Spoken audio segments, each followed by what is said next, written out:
Hi, I'm Derrick Jensen. This is Resistance Radio on the Progressive Radio Network. My guest today is Josh Schlossberg.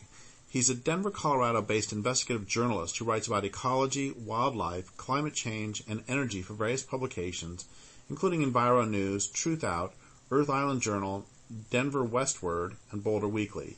You can follow him on Twitter at JOSHSCHLOSSBERG. Today we talk about state governments working together to impede Mexican wolf recovery. So first, thank you for your work, and second, thank you for being on the program. Yeah, thanks for having me back. So let's start with a little discussion of a little background. Who are Mexican wolves? Was their status prior to the beginning of the recovery program? And then after that, we'll talk about the recovery program. And then after that, we'll talk about the states harming it. Sure, that sounds good. So the Mexican wolf is a subspecies of the gray wolf. It's actually called the Mexican gray wolf. So Canis lupus is the gray wolf. The Mexican wolf is the Canis lupus baileyii. It's also known as El Lobo. And that was a creature that lived throughout the Southwest for many millennia. There's actually a little bit of debate because since it separated from the other subspecies, it became a subspecies of the gray wolf. Obviously, the gray wolf has been across the western U.S. and Canada for ages. At some point in time, it separated into a different subspecies. So its historic range of the Mexican wolf is a little bit in debate. However, most of the government agencies claim that the historic range of the Mexican wolf was Mexico, of course, and then also Arizona and New Mexico. So over the period of 1800s and 1900s, like wolves in general, the Mexican wolf was hunted. It was thought to be, competition to livestock. People were just afraid of wolves. They hated wolves, whatever the reason. They were hunted into almost extinction during the 1800s and 1900s. And then it was in 1976, it got protection under the Endangered Species Act. And in 1982, the U.S. Fish and Wildlife Service, they launched what was the original Mexican wolf recovery plan. So the goal was simply to keep the keystone predator from becoming completely extinct. And at the time, they really didn't have very high hopes. They thought maybe they could preserve a token number in the wild. And what they did is they had a captive breeding program. So they had a few strains of Mexican wolves that they had captive bred, and they released those into the wild over the years, and it actually did better than they thought. So today there's about 113 Mexican wolves in Arizona and New Mexico, and there are 31 in Mexico. It's down in Chihuahua and Sonora. That's kind of good news, but it really doesn't make sure that the species is going to exist into the future. So the numbers are pretty limited as they are. And the other issues is that there's pretty poor genetic variability. So basically inbreeding. So the concern with inbreeding is that the animals are not as robust. They're not as healthy. And the other concern is that there's not a lot of high quality habitat left because humans have destroyed most of the habitat and the forests and the other lands in which they live. There's humans that are really close, and that disrupts the wolves' ability to prosper.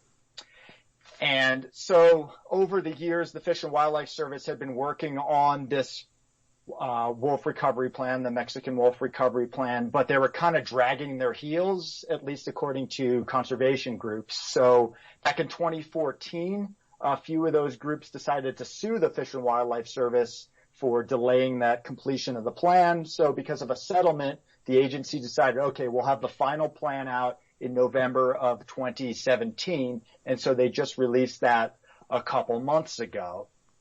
And the plan itself, the purpose is, according to the Fish and Wildlife Service, is to create two, quote, genetically diverse Mexican wolf populations, and that would be distributed across areas of the range or the historic range in the U.S. and Mexico.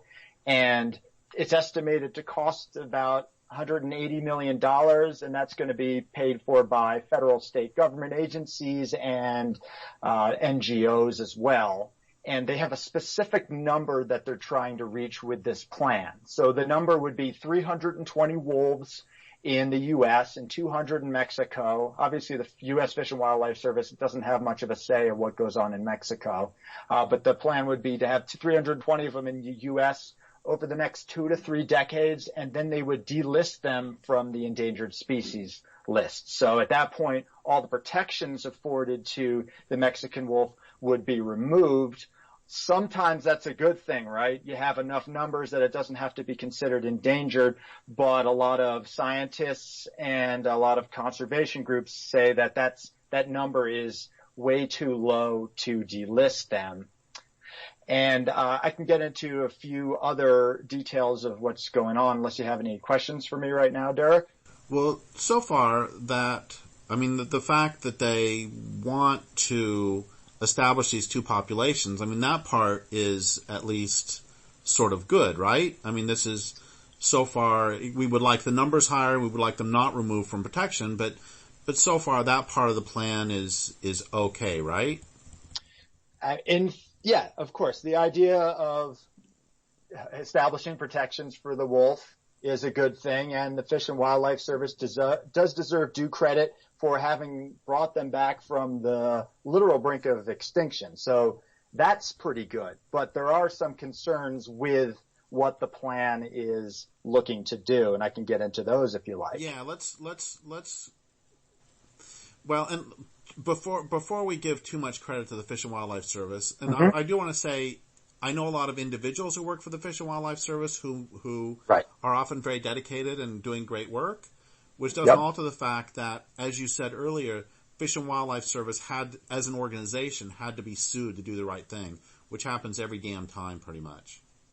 Yeah, they've definitely been delaying the release of the plan. That can't be contested. They've been taking a long time to put things together. Well, since later on we're going to talk about sabotaging plans, I want to mention one thing, and then we'll move on. And the thing I want to mention is that something very important to my own political awakening or environmental awakening or whatever was that George Bush the First said he wanted to destroy the Endangered Species Act or harm it or weaken it. And this was a big rallying cry. And then he was not reelected, and Bill Clinton, who talked about supporting it, what he did is defund many of the programs. So Bill Clinton actually put a smiling face on doing more harm to the agency than Bush did. And my point in bringing all that up is both Democrats and Republicans, oftentimes, the Democrats can give lip service to endangered species, but both Democrats and Republicans work in their own ways often to delay the recovery of species, which is sort of foreshadowing of where we're going later. Yeah, I think that is an important point. Some of the, not to speak ill of them, but some of the conservation groups that were working on the Mexican wolf plan and criticizing it, they were saying it was because of the Trump administration. Well, the reality is a lot of the dawdling had been happening under the Obama administration. So I think it's safe to say that neither the Democrats nor the Republicans are looking out for the best interest of wildlife. Yes. Okay. So now let's go on with some of the problems of the plan. Sure. Well, you mentioned that sometimes there are some good folks who are in these agencies, and I think that's true. There's a lot of well-meaning folks. There's a fellow named David Parsons, and he was the former Mexican wolf recovery coordinator for the Fish and Wildlife Service from 1990 to 99.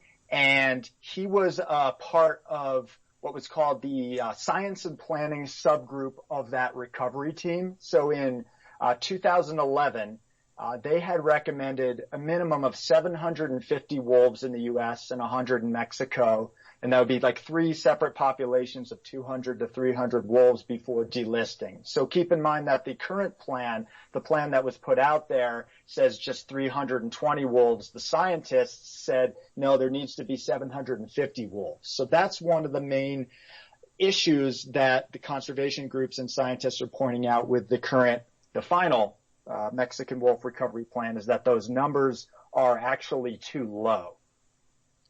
And there's a bit of a story on how it's theorized that this came about. So in theory, right, the Federal Fish and Wildlife Service was considering these numbers. That was its own scientific group that it put in place to make those recommendations. But what happened was when those numbers were released back in 2011, and I have all the documents to this, it's all in my article on Enviro News, which you can check out. But what Parsons said, this former Fish and Wildlife Service fellow, he said that when those numbers came out in the meeting with stakeholders, so all sorts of stakeholders who were involved with it, including ranchers, well, the ranchers, his quote were, they went ballistic. So they were not happy with those numbers because in their minds, wolves are a threat to the livestock industry. Sometimes there's depredation, but actually it's pretty infrequent and they're usually compensated for that. But still, there is a lot of animosity from hunters and ranchers. Yeah, I want to put in a little asterisk there on their compensated, because this is something that just I've been working on for decades and it pisses me off. Yeah. But oftentimes they are not only compensated, but they are compensated at multiple times market value. So that if they have a cow that they could sell for, I don't know what a cow goes for, if they can say they can sell the cow on the market for $800, they often get like double value if a wolf kills it. Which means if I were a rancher, I would like want the wolves to kill because I'm getting twice the money. Right. But leave that aside. Right. But no, that's a really good point. The livestock industry is not hurting because of the existence of wolves. Nevertheless, politically, they're opposed to it, and those numbers were supposed to be kept internal, but they were leaked right after that meeting, and pro-ranching, pro-hunting voices like U.S. Senator Orrin Hatch from Utah, he put out some media and opinion pieces against the plan with these numbers that were supposed to be secret at the time. And it got all over the media. And in response, the Fish and Wildlife Service, they canceled the next meeting of that subgroup of independent scientists, and they never held another one. And so that's one component, the numbers component, which is really important. And then the other aspect, which the scientific group was advocating for, was habitat. So we talked a little bit about the historic range, that being Mexico, Arizona, New Mexico, even though that's debated, but let's just assume for the sake of argument that that's true. So the scientists were saying that, well, if all of that land was still intact, that would be fine, but it's not. Obviously, humans live everywhere and the landscape has been despoiled and there's a lot of human encroachment, which means that the historic range is no longer suitable. There are various studies demonstrating that fact. There was a 2015 study in biological conservation, and it said that most of the Mexican wolf's historic range in Mexico is unsuitable due to human activity, and that the chances were the wolves would be killed if there were more of them in that area. So basically, the idea of that historic range is no longer applied, and what they needed was to have a big chunk of land in Arizona and New Mexico, as well as the Grand Canyon region in northern Arizona and southern Utah, and the Southern Rockies region in southern Colorado and northern New Mexico. So that's what the scientists recommended. And the limit, the land, so what the historic range has been arbitrarily put at was below Interstate 40, which is the interstate that runs east-west across northern New Mexico and Arizona. So the final plan did include limiting that range below that. So basically just keeping them in Arizona, New Mexico, and Mexico. No wolves would be protected in Utah and Colorado. And what my article was about was if you look back and you find what the states of Colorado, Utah, New Mexico, and Arizona have been advocating for years, it's that the wolves would not be allowed outside of their historic range, which means 0 wolves in Colorado, 0 wolves in Utah, and none in northern New Mexico and Arizona. So despite the scientists inside the Fish and Wildlife Service saying, no, we need to expand the range, it just so happened that the final plan for the Fish and Wildlife Service, it it accorded exactly to what the states had been demanding. And I can go into some specific examples of what the states were demanding over the years. Yeah, I would love for you to do that. But before you do that, I want to talk for just a moment about the notion of historic range, which you have mentioned, but especially, well, just yesterday I was interviewing somebody about the harmful effects of the solar power generation facilities in the desert. And they were talking about the mortality of birds associated with them. And this is going to have a point. The point is that one of the birds that has been killed there was a blue-footed booby who typically live in the Galapagos. And my point is that when we talk about a historic range, that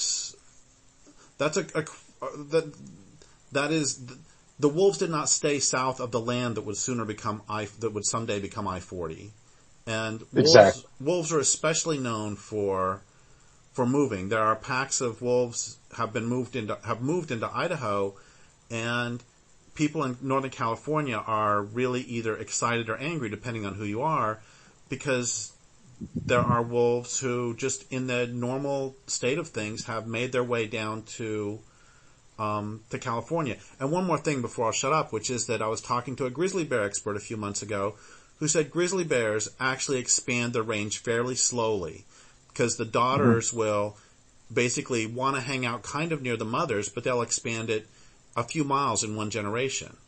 As opposed to wolves can expand, I mean, they can go in one generation a couple hundred miles or further. Right. So I just wanted to throw all that out. So before you go into the other stuff, can you talk for a moment about the stuff I was just sort of rambling about? Yeah, no, I think that's actually completely accurate. Of course, the idea that the wolves stayed below Interstate 40 when it didn't exist is stupid.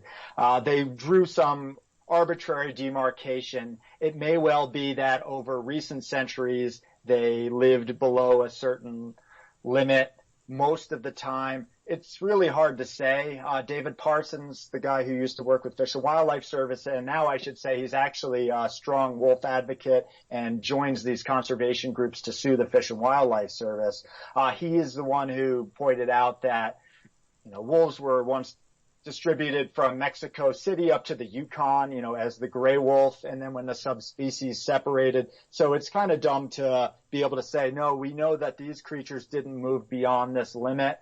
But it's going to be hard to prove one way or another. What is important, however, and I think that's where the attention should be focused on, is what sort of range do the wolves need to survive, and what sort of land base do they need to perpetuate the species. And the science shows almost unequivocally that they need to expand beyond what was the arbitrary, quote, historic range anyway. So that's no longer even relevant. So I want to say one more thing about this too, which is if let's pretend that the limit was I-40, what was probably the limiting factor at that point was not a lack of habitat, but was the presence of the non-Mexican gray wolves. That was probably the limit. So the question, there were wolves in southern Colorado, and the question is whether they were Canis lupus or Canis lupus bailei or whatever they're called. Right, exactly. And no, that's a good point. Okay, anyway, but I don't want to distract from your main very good point about the important thing is the science on what they need to survive. That's actually crucial.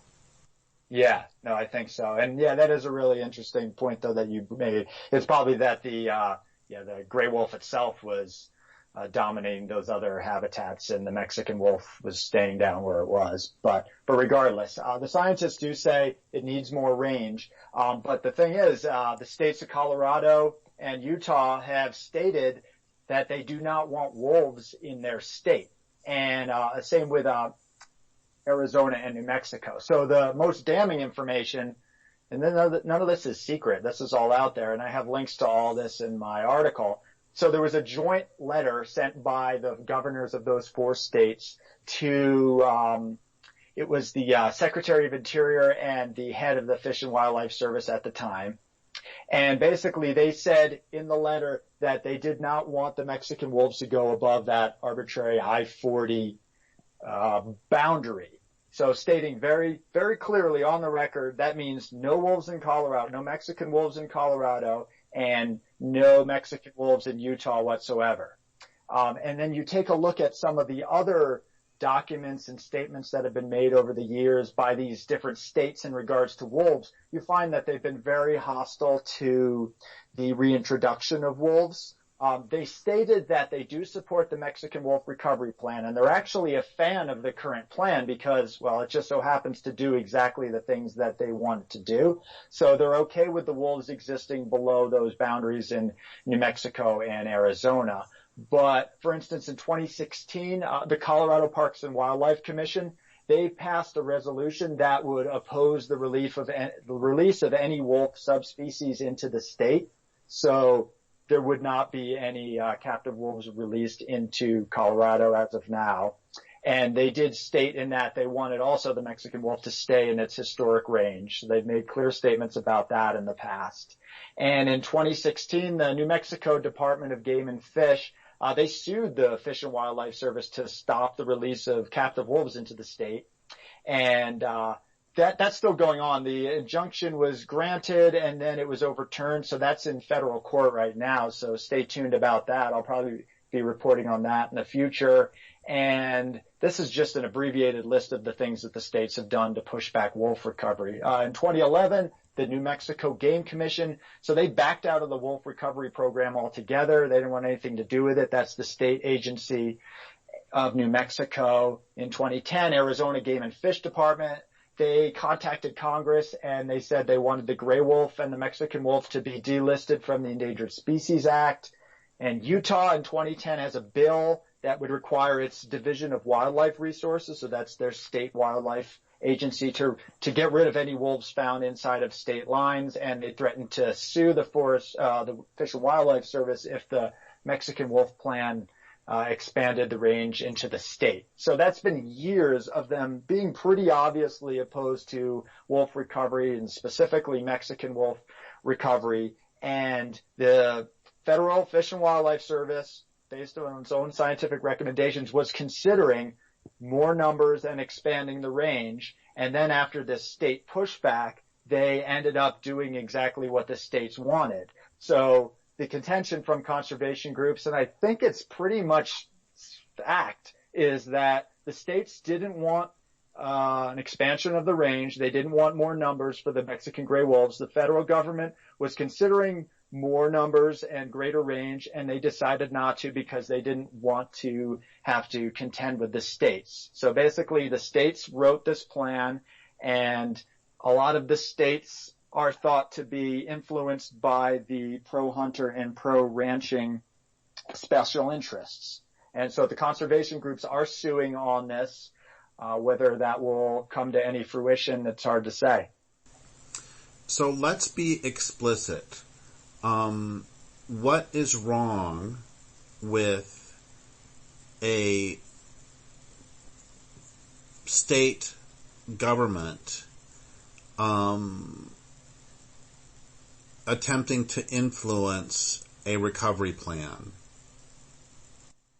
Well, they're stakeholders. So for any federal recovery plan, the states would and should have a say. But the Endangered Species Act is supposed to be guided almost exclusively by the best science. So the best science says these are the numbers that we need and this is the range that we need. And it's not supposed to be based on political reasons. And actually there was a document, I have to dig that up, that stated explicitly that the Fish and Wildlife Service was making this decision for socio-political reasons. I have to pull that up. But there are notes from a meeting that happened down in Mexico that stated that they were going to make this decision because of political reasons, i.e. the states were opposed to that. So technically that is not what the Endangered Species Act allows for, and it's my understanding that that's what the conservation groups will be suing on. So the Fish and Wildlife Service has already sort of admitted that's why they made the decision. Well, two things. One is, here is one quote from your article, that Fish and Wildlife, in their biological report for the Mexican wolf, determined that wolf numbers wouldn't be based on science alone, but also what is, quote, socially acceptable in light of the expected ongoing issues around livestock depredation and other forms of wolf-human conflict, end quote. Right. Good point. Yeah. The other quote is from, I have the notes of this. It's a April 2016 Mexican Wolf Recovery Planning Workshop in Mexico City. And they specifically stated that they left out those other regions in the plan, the Grand Canyon and Southern Rockies, because of, quote, geopolitical reasons. So they had that in their own notes. So that's fact.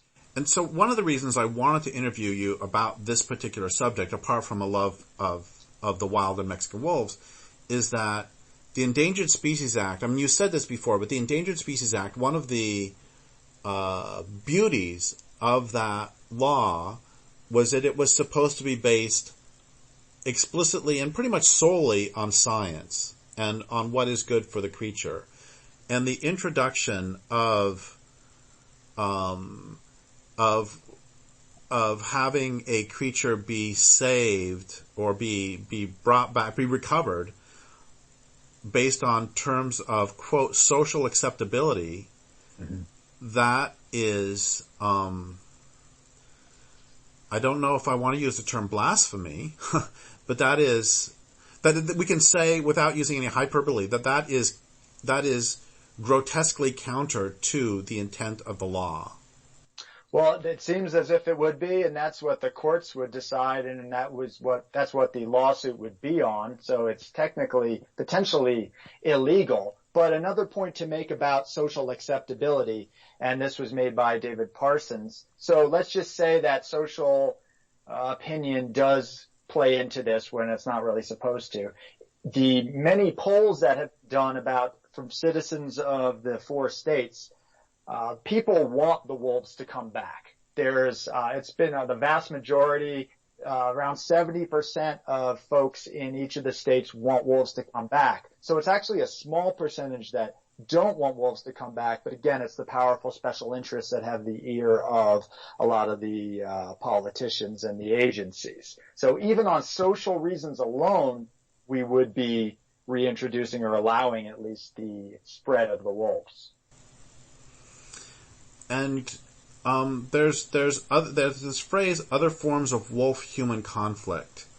And I just want to say explicitly that there has never been a human killed by a wolf in the United States. So when they talk about wolf-human conflict, what they're really talking about is they're just saying the same thing they just said, livestock depredation. Right. Yeah. And the fear of the wolves, of course, that's a deep-seated fear, and it's not been backed up by fact or evidence. So what is the current state? I think you've said this, but I'm a little unclear. What is the current state of the conflict over these rulings and the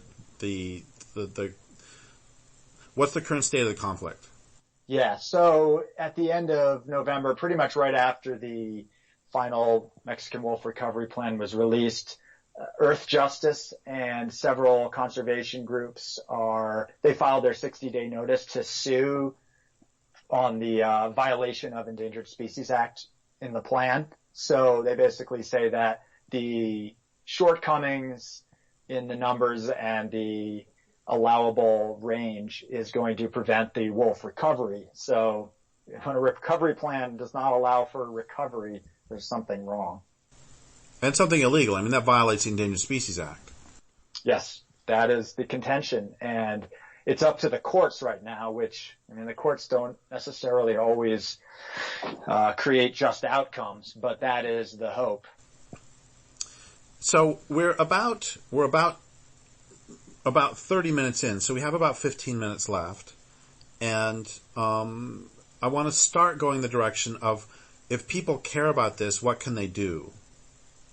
And I know that we still have a fair amount of time left, but let's go with that for a second. What can people do to support these lawsuits and or to in any way help with the wolf recovery? Right. Well, definitely becoming knowledgeable about what's going on. I think a lot of people aren't quite aware of the situation of the wolf. I don't think folks are aware that there's the separate subspecies and how that's all been delineated. And there are a lot of lawsuits to keep track of, and it can be kind of confusing. But folks should, number one, just pay attention to what is going on and keep track of that. You can go to Enviro News. I've been writing several articles for them. They're doing some of the best job in doing investigative deep dive reporting on this issue. So that's just environews.tv. Otherwise, if you do want to support the groups that are moving forward with the lawsuits, that's Earth Justice. There's Center for Biological Diversity. There's Defenders of Wildlife, the Endangered Wolf Center, Wolf Conservation Center.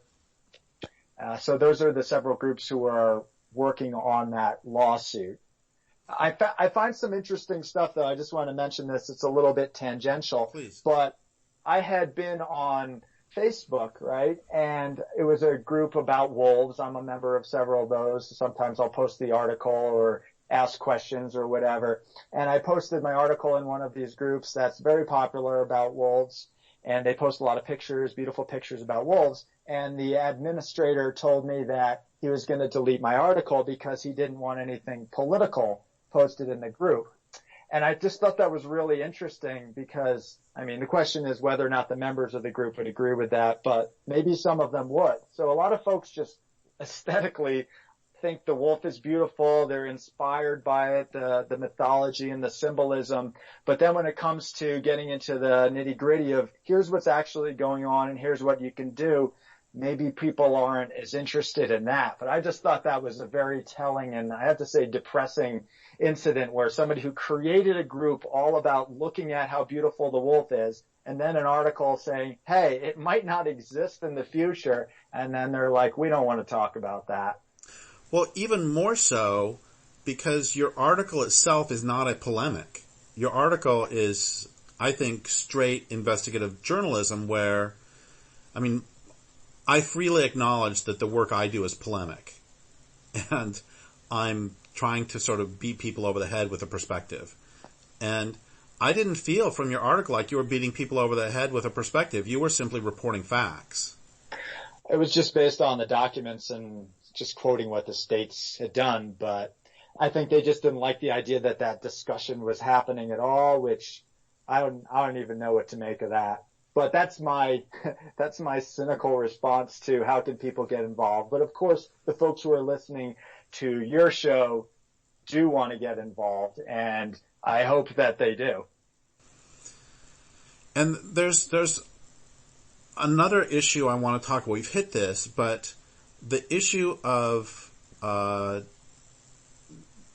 de-sciencizing the Endangered Species Act, and this is not the only time this has happened. This has been happening.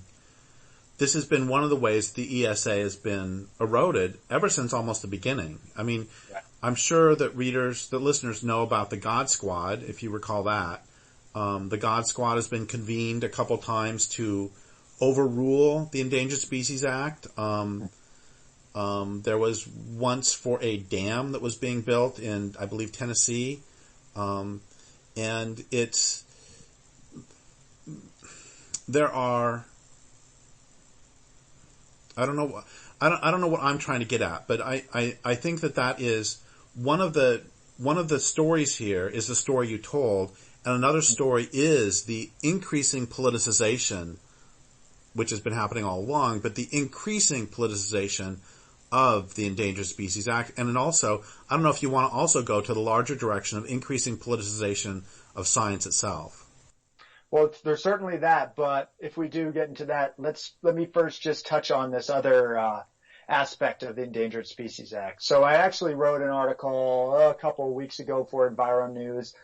It's just based on a report that came out called Suppressed: How Politics Drowned Out Science for 10 Endangered Species, and that was put out by the Endangered Species Coalition. So my article's up on Enviro News about that. And basically what that report talks about is how there are certain animal species and plant species that have been left off the Endangered Species Act because of political stuff. There's the greater sage grouse, which gets a little bit more complicated, but that's a wild bird, and they have a lot of sensitivity to oil and gas development, but they've been kept off the endangered species list because, of course, an endangered species listing means more protections, and that means that some of the extraction can't happen. But a point that I want to make that I think is pretty important is that sometimes people get a false sense of security from even the Endangered Species Act. So obviously those who want to protect wildlife should be advocating for the Endangered Species Act. However,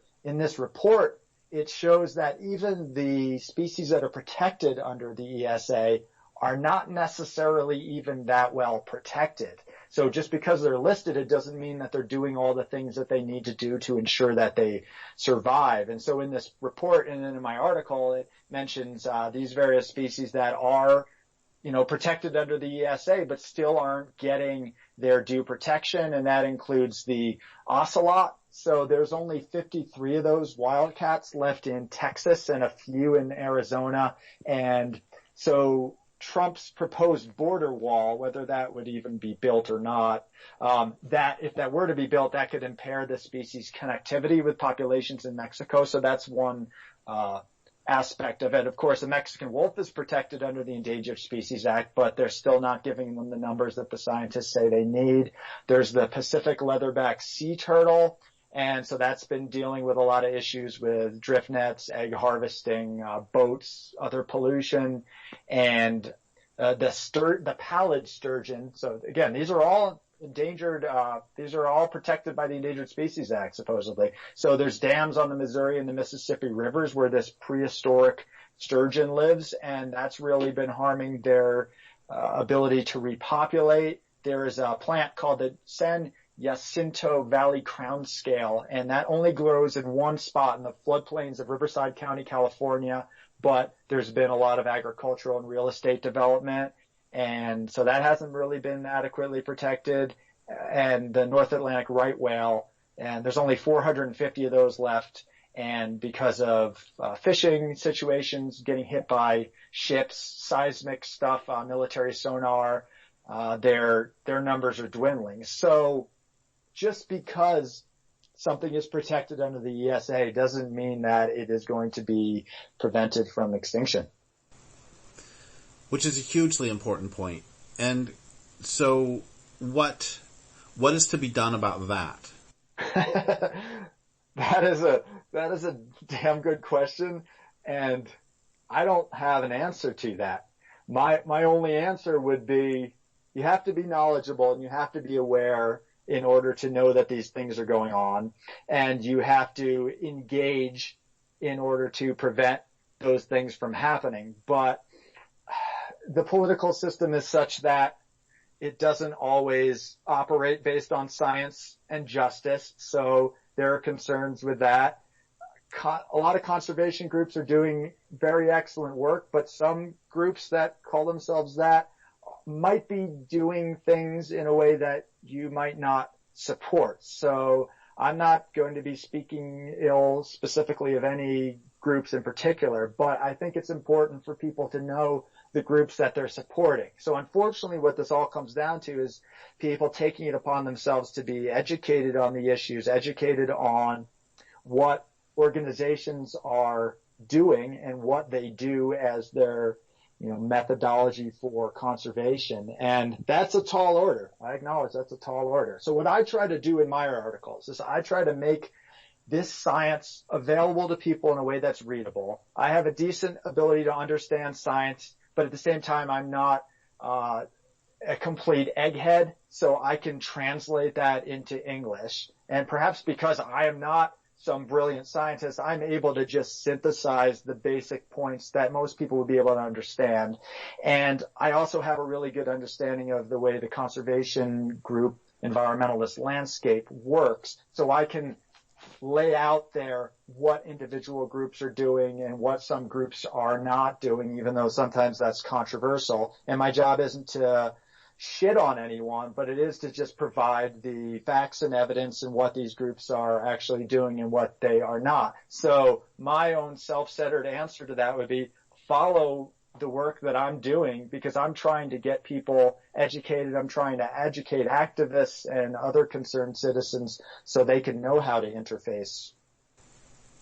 And how do we get people from the point of going, gosh, look at that pretty wolf, as in that Facebook group, or gosh, look at that pretty whale, or I heard this beautiful whale song today, to getting off their butts and actually accepting that the world is more than an aesthetic resource for us to consume in between cat videos, and to do something. Well, I will give my brief answer, and then I'm going to ask you for the answer, because that's been a lot of your life's work, and I think you have some excellent insights on that. I have been trying to figure that out for decades. I think there might be something to do with some people's personalities are such that they want to dig deep and engage and fight the fight, and others just want to sit back and feel good about stuff. So I don't know for a fact if you can change somebody from who just likes looking at pictures to wanting to actually do something. But if you could, my guess is it would be done by showing the dire straits of, say, a particular creature, and showing at the same time that it's not too late, and giving them concrete steps to do. But it's messy. I mean, one lawsuit isn't going to save the wolf. So there's a lot of engagement that needs to happen. But what do you think about that? I think that, like you, I've spent decades trying to understand it, and I have no idea.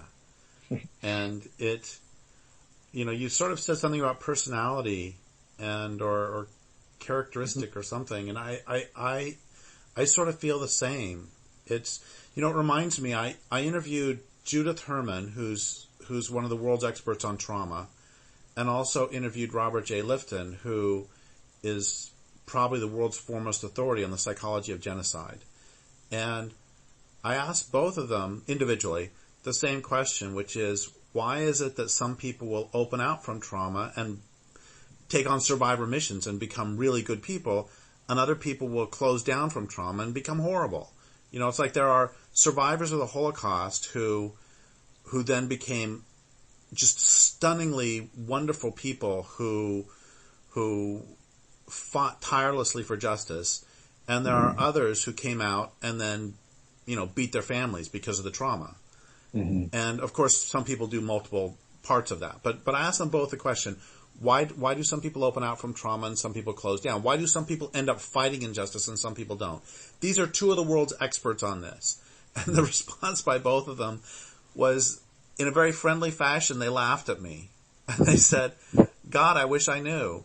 And I mean, maybe that's an interview question. I mean, that's somebody I should interview sometime, is how do people start? I know for myself that I knew everything was messed up and I didn't know what to do, and it was all so big and it's all so overwhelming, and so I didn't do anything.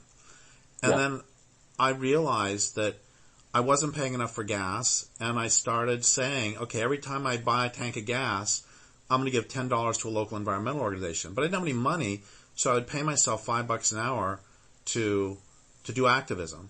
And the point is, that got me off my butt to do something. And for me, one of the things that's really helpful, okay, here, I love this, is I love the line by, oh gosh, what's her name? I think it's Florence Nightingale, that she says, I attribute my success to the fact that I never gave nor took an excuse, which is, I never gave myself an excuse to keep sitting on my butt. And, so I was so scared when I first started doing activism at all that I would write letters to the editor under fake names because I was too scared. And look at me now, I'm putting my names on books. And so, it's like, I know you're scared. I know that it's overwhelming. But then there's a line from my great-grandmother, which is, inch by inch life's a cinch, yard by yard life's hard. You know, I don't write books. I don't know about you with your articles, but I don't actually write books. What I do is I write one page because a book's too big and scary. But I can write a page, and then tomorrow I write a page, the day after I write a page, and then what do you know? In a year I got a book. Right. And are you the same way with articles, that a big article on the wolves might be scary, so you got to break it down? I mean, I don't know. I mean, just so break it down and do little things. You must love something and find something you love and then do something about it. I don't know. I mean, does that answer your question at all? I think so, and I think that makes a lot of sense. And yeah, whether it's a matter of converting people who might not be disposed to acting, I don't know if that's possible. Maybe it is. Like you said, the trauma response. Some people fight. Sometimes it's flight, which is, I would say, as kind of a hedonist escapism, which is extremely prevalent in our culture. And then there's the freeze, which is like, I don't know what to do. Should I support Sierra Club? Should I go out and climb a tree and do a tree sit? So I think a lot of people are confused as to what to do, and there's so many voices telling them so many different things to do that there tends to be an overload. So I hate that the answer is, well, take more time and figure it out for yourself, but that's kind of it. And if you're listening to this interview right now, you're one of the folks who has the disposition to get out there and do something. So the onus is on folks like that. Yeah. And let's actually make a challenge that wherever someone lives, find some local being that you care about who might be in trouble, and then just start learning about that being, that plant, that animal. And then, like, if you're in southern New Mexico, or hell, southern Colorado, find out about the wolves, and then take whatever baby step. Write a letter to the editor, even under a fake name, and then, do whatever comes next after that. It's not hard. Yeah. I used to go, when I was first starting, like, I stood outside Fairchild Air Force Base one time with signs saying, no militarization, or whatever they gave me a sign, and I didn't accomplish anything, but it was really fun, and it was really encouraging, and there was solidarity in acting with these other people, and that's one of the things that got me started. So go find 3 other people and stand on a street corner with a sign that says, "Yay wolves." I mean, that's something. Yeah, absolutely. Fighting, that whole act locally thing, but making sure that it does tie into the larger picture, because you could do something that's just in your little corner of the world, and if that doesn't ripple out, that in and of itself is not enough. One example I always give, and this is kind of for people who maybe they're tired of the fight and they just want to sit back and just insulate themselves from it while doing their little good thing. And there's nothing wrong with that if that's what you want to do. But so there are friends of mine in Oregon, and they started up an organic farm in the mountains of Oregon. And this is the Coast Range. And they said, you know what? We fought the fight. We're just going to be out there. We're going to grow our vegetables. We're going to detach from all this crap that's going on. We're going to have our minimal impact, and that's that. So they're growing their vegetables, raising their family, and then from out of the sky come the helicopters that are spraying herbicides over all the clear cuts that are owned by the private timber companies all around them. And then they kind of had a reawakening, and they're like, there's nowhere to hide. You can't separate yourself from that. We're in the mix of it whether we like it or not, so you better do something about it. Yes, and that seems like a great note to end on. And thank you so much for your work on both the wolf issue, raising awareness on this. It's incredibly important. And thank you for your work in general. And I would like to thank listeners for listening. My guest today has been Josh Schlossberg. This is Derrick Jensen for Resistance Radio on the Progressive Radio Network.